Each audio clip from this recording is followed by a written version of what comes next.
예, 개인 아카이브 만들기 제7강 이제 구술사 마지막 부분이 되겠습니다. 제7강 3부 구체적인 이제 구술 인터뷰를 하는 그런 질문을 한번 예시로 이렇게 보여드리고 또 이렇게 인터뷰를 할 때 주의할 점이 뭐가 있는지를 한번 살펴보도록 하겠습니다. 우선 이제 질문을 할 때는 뭔가를 알고 싶은 부분에 대한 이제 질문을 미리 만드는 게 중요하다고 하시죠. 그런데 질문을 만들 때는 결국은 과거에 그 두 가지에 대해서 알고자 하는 겁니다. 그 사람이 알고 있는 그 특정한 시기나 사건이나 주제에 대한 정보를 파악하기 위해서 질문을 하는 거고, 또 이제 그러한 주제나 사건이나 어떤 시기에 대해서 그 구술을 하는 사람이 어떤 생각을 하고 있나를 갖다 알아보기 위해서, 어떻게 기억하고 있나를 알아보기 위해서 이렇게 질문을 하게 되는데, 보통 개인 아카이브나 어떤 그 조직에서 이렇게 구술사를 할 때는 그 개인의 인생 전체를 알기 위해서 아무 얘기나 다 하세요. 뭐 이렇게 다 이렇게 말을 다 할 수 있게 해. 이렇게 그냥 자유롭게 이렇게 놔두는 게 아니고 이렇게 그 주어진 시간 내에서 어떤 특정한 정보를 받아야 되기 때문에 어떤 굉장히 그 제한되고 구체적인 질문을 하게 됩니다. 그러니까 여기서 중요한 게 질문을 할 때 그 질문의 배경이 되는 그 사건이나 시기나 이런 거에 대해서 물어보는 사람, 내가 이제 물어본다 그러면은 물어보는 사람이 어떤 그 이미 사전에 조사를 해서 많이 알고 있어야 돼요. 스스로 많이 알고 있거나. 개인의 경우라면은 내가 뭘 알고 싶어서 물어보는 거니까, 어, 이미 이제 어떤 물어보고 싶었던 부분에 대한 얘기가 있었죠. 그때 뭐 부모님, 아버님은 그때 무슨 일을 하셨어요? 그 일을 어떻게 배우셨고, 어떻게 했고, 또 뭐 일할 때 힘드신 거 없었어요? 그리고 그거 뭐 재밌는 얘기 뭐 없었어요? 이런 식으로 자연스럽게 얘기가 이어지게 됩니다. 근데 이제 아주 가까운 사람이 아니라면 그렇게 자연스럽게 얘기 이어지는 게 쉽지가 않습니다. 그거는 이제 여러 가지 훈련을 통해서 많이 해본 분들이 그런 걸 잘 하죠. 뭐 저도 뭐 개인적으로는 이렇게 이런 구술 인터뷰를 많이 해보지가 않아서 옆에서 뭐 좀 지켜보거나 이렇게 뭐 책에서 배운 거나 뭐 그런 정도인데, 그래도 이제 그 우리가 이제 신문 기사를 쓸 때 육하 원칙에 따라서 사실을 파악을 하듯이 또 이제 그 기자들이 물어보잖아요. 근데 기자들이 뭘 물어볼 때 아무거나 물어보는 게 아니라 어떤 중요한 사실에 대해서 물어보지 않습니까? 언제 그랬습니까? 그게 뭘 정확하게 하신 거죠? 그거 왜 이렇게 하셨습니까? 무슨 문제가 있었습니까? 등등 구체적으로 이렇게 기사거리가 될 만한, 스토리가 될 만한 그 사실에 대해서 파악하고자 하는 부분들을 얘기하는 것처럼, 이렇게 질문을 할 때도 이제 그런 것과 거의 같다고 보시면 됩니다. 기자가 어떤 사건이나 주제에 대해서 기사를 쓰기 위해서 이렇게 필요한 질문들을 미리 만들어서 이렇게 하는데, 그런 것과 같다고 생각하시면 됩니다. 우선 뭐 인터뷰를 하는 사람이 주로 이제 나이 든 자기 친구나 가족일 수가 있는데, 그 사람들이 이제 주로 어떻게 살아왔는가를 일단 파악을 하고 뭘 했는가를 이제 인지를 먼저 해야죠. 이제 조사를 해서 알게 된 다음에 그 인터뷰 대상이 겪은 또 경험했을 어떤 사건이나 무슨 주제가 있을 겁니다. 어떤 또 시기가 있어요. 뭐 대학 다닐 때, 뭐 학교 다닐 때 시기라든지 직장 생활할 때 시기라든지. 그래서 이제 그걸로 나눠 가지고 그 시기나 어떤 그 주제별, 사건별로 나눠서 이렇게 질문을 해 나가는 게 중요합니다. 그래서 뭐 언제 뭘 하셨습니까? 언제 무슨 일이 있었습니까? 그게 어디서 그게 일어났죠? 어디서 그게 무슨 일이 있었습니까? 그게 왜 그런 걸 하시게 됐습니까? 그걸 어떻게 하셨어요? 뭐 등등 이런 식으로 이렇게 쭉 언제, 어디서, 왜, 어떻게 이런 것들이 이어지는 질문을 하게 됩니다. 그러니까 본인 스스로에게 자신에게 이제 구술 인터뷰를 한다 할 때도 똑같이 언제, 어디서, 내가 왜, 어떻게 했는가를 이렇게 기억을 되살려서 스스로 답변하는 식으로 스스로 이렇게 작성하는 식으로 보통 자서전을 쓸 때 그런 기억을 되살리죠. 뭐 자서전이라는 게 꼭 막 수백 페이지 쓰고 막 이래 자서전이 아닙니다. 한 10줄 정도, 그러니까 10장 정도 되는 노트에다가 내가 인생 살아온 걸 이렇게 적어보는 것도 스스로 자기 자신에 대한 인터뷰고 자기 자서전이 될 수가 있어요. 우리 개인 아카이브의 제일 마지막 강의가 이런 아카이브를 만들 때 뭘 할 거냐, 이용에 관한 문제인데 그 이용에 관한 부분에서 가장 이렇게 많이 이용할 수 있는 부분이 자기 자신의 인생에 대한 어떤 기록을 남긴다. 자기가 한번 회고를 해본다. 그 조그마한 그 자서전을 써본다는 요새 자서전 쓰는 게 인기거든요. 근데 남이 써주는 게 아니라 자기가 수집한 자료를 가지고 자기 생각으로 자기가 쓰는 겁니다. 물론 착각하게 쓸 수도 있는데, 근데 사실이 있는 기록이 있으면은 보다 정확하게 자기의 자서전을 솔직하게 쓸 수가 있죠. 정확하게 쓸 수가 있죠. 물론 솔직하진 않을 수 있습니다. 왜냐하면 사람은 누군가 자기가 남기고 싶지 않은 얘기, 뭐 부끄러운 이야기, 뭐 자기가 숨기고 싶은 얘기들은 안 하는 경우가 대부분입니다. 뭐 그래도 되고요. 근데 이제 어떤 좀 힘들었던 얘기나 부끄러웠던 얘기 또 이렇게 뭐 괴로웠던 거에 대한 얘기를 이렇게 진솔하게 하게 되면은 그런 얘기들, 그런 자서전은 다른 사람을 감동시킵니다. 다른 사람에게 도움이 돼요. 그 사람들의 그 인생에 대한 그 생각이나 고찰, 뭐 고통이나 어떤 그 공감을 갖다 키워일으키면서 이 사람이 참 자기 얘기를 이렇게 솔직하게 얘기하는 게 참 내가 참 이게 감동을 받는구나 하는 그런 느낌을 줄 수가 있고 이제 본인 스스로도 이렇게 썼다가 자기 자신에 대해서 이렇게 보고 자기가 묻어둬도 됩니다. 자기 자신에게까지 거짓말을 할 필요는 없지요. 그러고 나서 자기 인생을 더 잘 성찰할 수도 있고 또 자기와 가까운 뭐 부인이 있거나 남편이 있다면은 부인과 남편이라든지 자식에게 자기 인생을 말해주는 게 됩니다.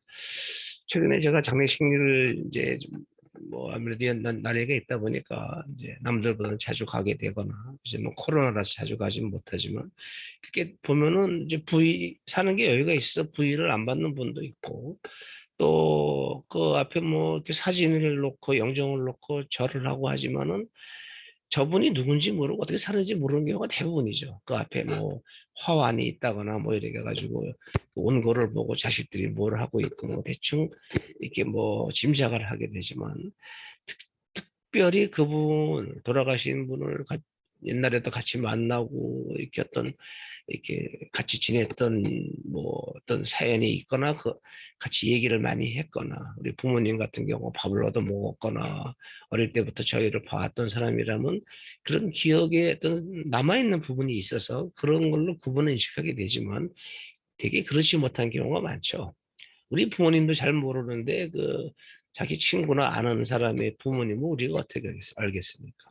근데 보면은 간혹 그 돌아가신 분의 그 살아온 역정을 이렇게 한두 페이지 정도 너무 길면 또 안 읽으니까 한두 페이지로 쭉 이렇게 양력 비슷하게 근데 양력이지만 단순히 이력서가 아니고 그분이 살아온 어떤 그 모습을 나타내 줄 수 있는 그런 이제 그 역정, 인생 역정을 갖다 정리를 해서 그거 한번 읽어봐 주십시오 하고 뭐 이렇게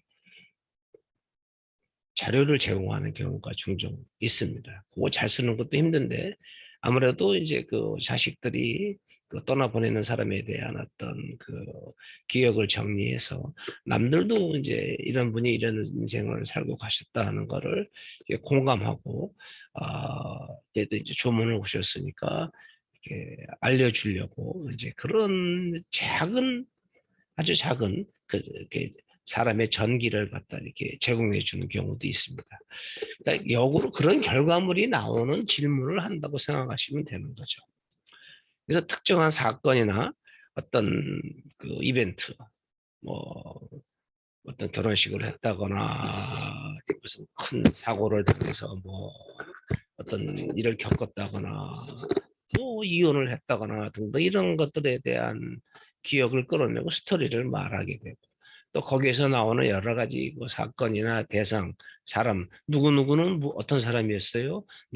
어떤 일은 무엇에 관한 겁니까? 또 왜 그걸 하시게 되었습니까? 또 언제 그거를 하셨죠? 아니면 언제 그분을 알게 되셨죠? 또 언제까지 뭐 그런 일을 했습니까? 언제까지 그런 일이 진행이 됐습니까? 결과가 어떻게 됐습니까?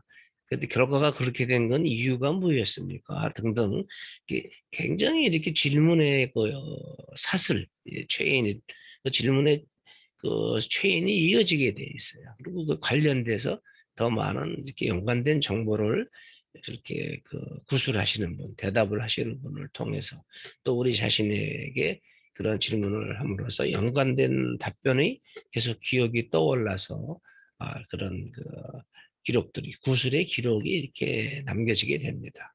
또 그거에 대한 그 자기 자신의 그 평가, 또그 구술하는 사람의 평가나 판단도 이렇게 우리가 들을 수가 있는 거죠.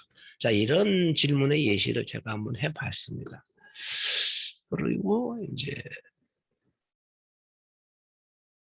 그 주의할 때, 그 인터뷰를 할 때 그 저기 주의해야 될 그런 부분에 대해서 한번 말씀을 드리겠습니다. 지금 이제 쭉쭉 여러 가지 이미 말씀한 걸 좀 이제 정리한다고 생각하시면 되겠습니다. 인터뷰 사전 준비를 철저히 해야 된다.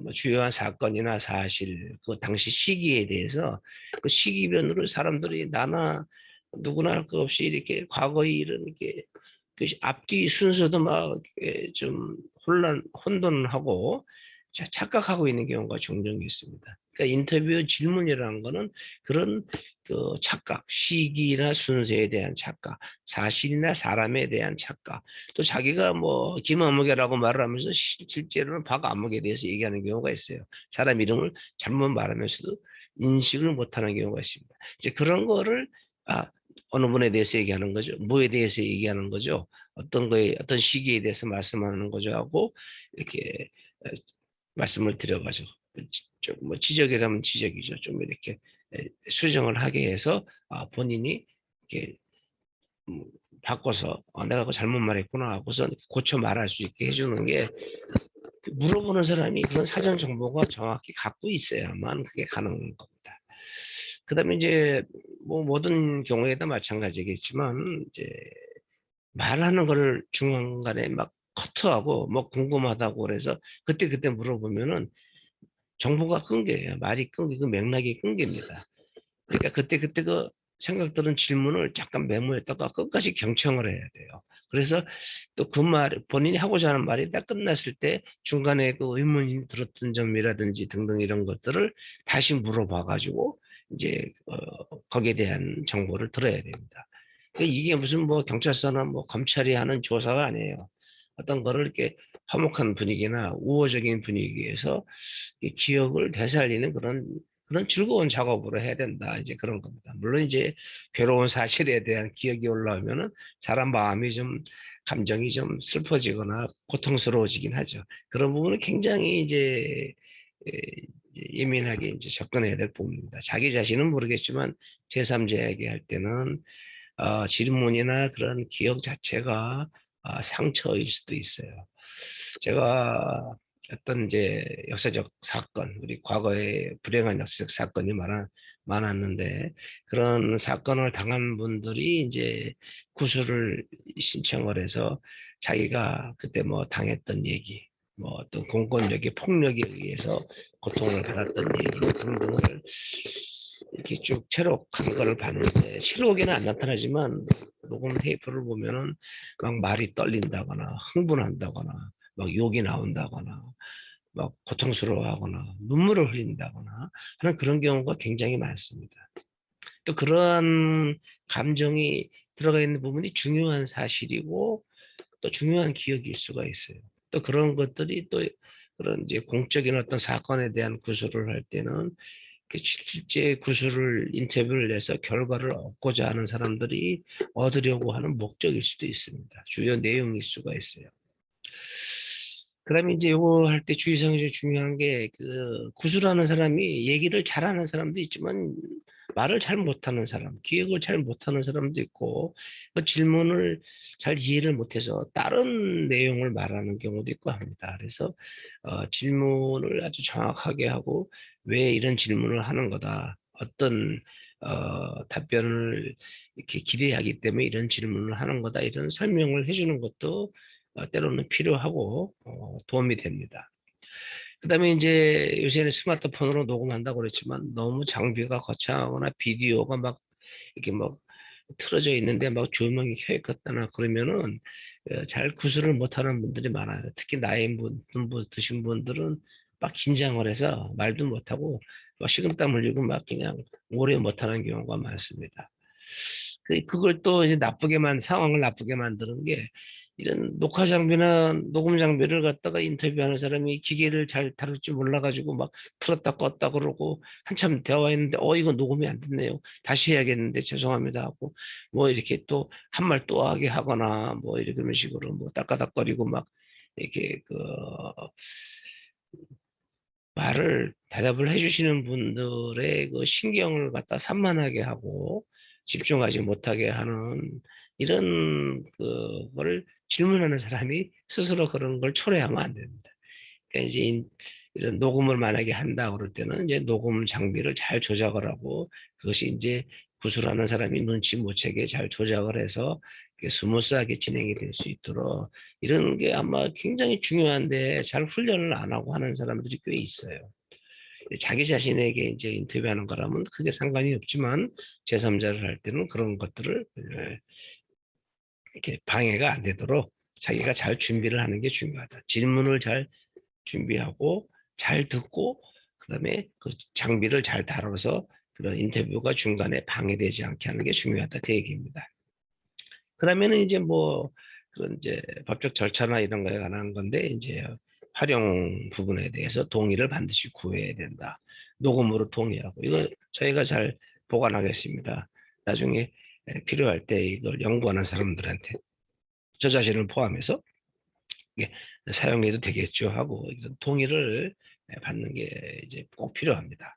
그다음에 이제 이런 개인 아카이브는 주로 자기 개인이 성장하고 살아오고 일생에 살아온 생활한 부분을 하기 때문에 물어볼 때 그 사람이 개인 생활사를 다 알려고 또 하는 건 아니죠. 근데 나이가 들면은 이제 자기 생활 얘기를 많이 하게 돼요. 자기가 한 활동을 위주로 얘기하게 되고. 근데 이제 이제 인터뷰를 하는 사람이 이제 원하는 거는 그 사람이 하는 모든 얘기가 아니고 그 사람들이 그분들이 이제 또 질문에 대해 답변을 해줄 때 내가 필요한 부분에 대해서 집중적으로 이제 말씀해 주기를 요구하는 거죠. 원하는 거죠. 그러니까 그거는 자기가 하는 겁니다. 그 사람은 그렇게 못해요. 인터뷰하는 사람도 이런 얘기 저런 얘기 다 하게 되어 있습니다. 그렇지만 본인은 아, 그런 이런 얘기 저런 얘기 다 하게 막 이렇게 뭐 어디로 빠진다고 그러지 얘기하다가 그 얘기가 어디 딴 데로 빠지기 전에 그걸 한 군데 모아서 질문을 중심으로 해서 어떤 자기가 필요한 정보가 나오게 그래서 이제 막 그런 인터뷰 내용이 나오게 하는 게 이제 중요합니다. 그거는 이제 구술을 잘 통제한다 그러는데 그건 역시 이제 여러 번 해보면은 뭐 요령도 생기고 기술도 생기겠죠. 모든 사람이 다 자기 기억이 좋고 얘기를 잘하는 게 아니다. 아, 너무 많은 걸 기대하지 말고 그렇게 잘 이끌어낼 수 있게 상당히 이렇게 조심해서 준비를 잘해서 해야 된다. 뭐 그런 얘기입니다. 자, 구술사에 대한 얘기는 이렇게 것으로 마치고 다음 시간에는 이제 이렇게 수집하거나 평가하고 이렇게 선별해서 수집한 기록이나 구술로 이렇게 체록한 기록들을 어떻게 분류해서 이렇게 관리하고 이용할 수 있게 하는가 하는 그 조직과 분류에 관한 그 강의를 다음에는 넘어가도록 하겠습니다. 예, 감사합니다.